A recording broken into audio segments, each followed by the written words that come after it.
OK，这一个是智能锁头啊，它是这个充电式，然后用指纹开关，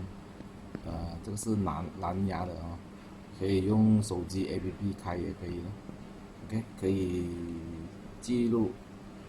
10个手指纹开关，10组手指纹开关。充满电过后，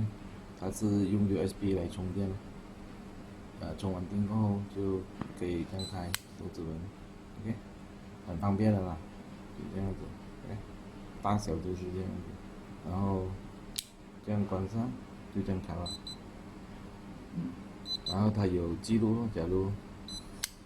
有谁按过这个锁头，谁开过，然后它就有记录在你手机那边了，在 APP 里面有记录了，OK，这个就是 Smart Lock，OK，Padlock，OK，谢谢。